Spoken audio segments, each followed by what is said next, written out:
Bismillahirrahmanirrahim. Kita lanjutkan kajian tafsir surah Yasin ayat yang ke-48. Wa yaquluna mata hadzal wa'du in kuntum shadiqin. Orang-orang kafir berkata, kapan kami akan dibangkitkan dari kubur kalau kalian betul-betul utusan? Kalau kalian orang yang benar, maka pastinya kalian tahu tepatnya kapan hari kiamat.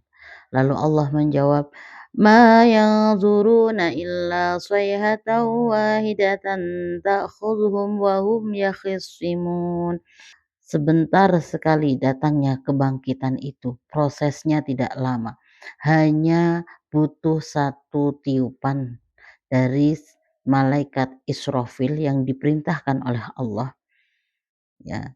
Nufkhatun Israfil ula, tiupan dari malaikat Israfil yang pertama itu nanti seluruh umat manusia akan bangkit dari kuburnya. Ta'khudhuhum wa hum yakhisimun, dan ketika itu datang kalian semua orang-orang kafir dalam keadaan bertengkar, dalam keadaan berdebat yang tidak ada selesainya. Fala yastati'una tawsiyatan wala ila ahlihim yarji'un. Kalian akan senantiasa berada pada perdebatan, kalian akan senantiasa berada dalam peperangan, kerusakan, sehingga ketika kalian sibuk itu kalian tidak ingat Allah, kalian tidak ingat hari akhir, disibukkan dengan kerusakan-kerusakan sampai datangnya yaumul ba'si, datangnya hari kebangkitan, kalian dalam keadaan berperang, bertengkar, sehingga kalian tidak mampu untuk memberikan wasiat, mampu kembali kepada keluargamu. Dalam artian pada hari kebangkitan nanti kamu akan berada dalam penyesalan yang nyata. Maka jelas dari ayat ini, di antara tanda-tanda hari kiamat adalah setiap manusia akan disibukkan. Sibuk sampai nggak sempat ngaji. Sibuk sampai nggak sempat riyadhah. Maka bersyukurlah kalau kita masih diberi kesempatan oleh Allah untuk membuka kitab, untuk ngaji, untuk memperbaiki diri. Karena itu adalah benteng untuk menjaga diri kita dalam menghadapi hari kiamat. Karena itu, sebagai orang tua jangan pernah bosan-bosan untuk memberi wasiat, untuk memberi nasihat pada keluarga, khususnya kepada anak-anaknya. Bahkan para nabi Allah Ibrahim dan nabi-nabi yang lain saja sebelum wafat selalu memberikan wasiat. Apakah yang kalian sembah setelah kematianku? Maka anak-anaknya berkata akan menyembah Allah. Maka wasiat-wasiat kebaikan jangan sampai bosan untuk terus kita lafadzkan kepada anak keturunan kita. Mengingatkan dan mendoakan keturunan kita. Maka di dalam Al-Quran ada doa Rabbi ja'alni muqimas sholati wa min dzurriyyati. Ya Tuhanku, jadikanlah aku orang yang senantiasa menjaga sholat, begitu juga dengan anak keturunanku.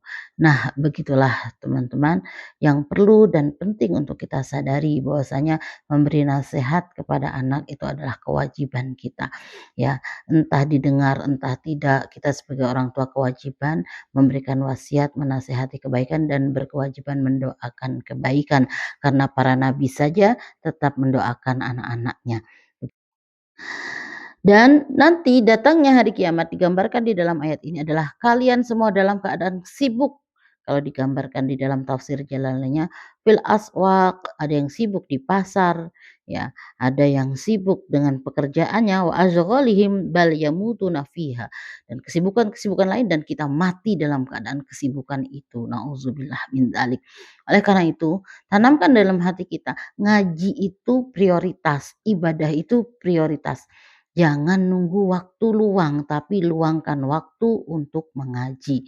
Ya, karena kalau membahas sibuknya manusia nggak ada habisnya. Sisipkan waktu untuk mengaji, sisipkan waktu untuk mendengar kajian, sisipkan waktu untuk beribadah, dan itu adalah prioritas. Wa nufikha fis-suri fa idza hum minal ajdasi ila rabbihim yansilun. Dan ketika nanti malaikat Israfil sudah diberikan izin oleh Allah untuk meniup sangkakala, maka kalian semua akan terkejut dan kalian semua akan dibangkitkan dari kuburan dengan keadaan ketakutan dan kaget.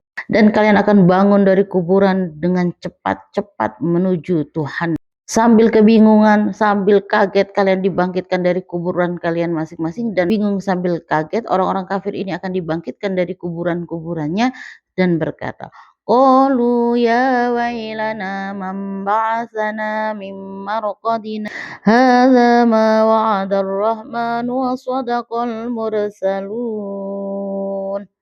Mereka orang-orang kafir itu akan berkata, ya wailana man ba'atsana min marqadina. Sungguh celaka, betul apa kata Tuhanku, betul apa yang diajarkan oleh para nabi, bahwasanya benar-benar saya dibangkitkan dari kubur. Itu hadza ma wa'ada rahman wa sadaqal mursalun. Inilah yang dijanjikan oleh Allah Ar-Rahman. Betul peringatan-peringatan yang sudah diberikan oleh para rasul, para nabi, maka mereka akan bangkit dari kuburan dalam keadaan tercekam. Kanat illa sayhatan wahidatan fa idahum jami'un ladaina muhdharun. Sudah canggih sekali walaupun triliunan, ya, bahkan tidak bisa dihitung. Mungkin manusia-manusia yang sudah terkubur di dasar bumi semuanya bisa bangkit, tidak pakai sistem apapun, hanya dengan satu tiupan sangkakala yang ditiup oleh malaikat Israfil, mereka semua akan terkumpul. Jadi dari ayat ini jelas adanya hari kebangkitan. Maka kalau kita tidak persiapkan dari sekarang, alangkah ruginya. Jangan-jangan kita masuk ke golongan orang-orang yang akan kaget, akan menyesal dibangkitkan di hari kiamat. Oleh karena itu, ayo bertobat, taubatan nasuha, mumpung masih ada waktu. Semoga kajian pagi ini bermanfaat. Wallahu a'lam bishawab.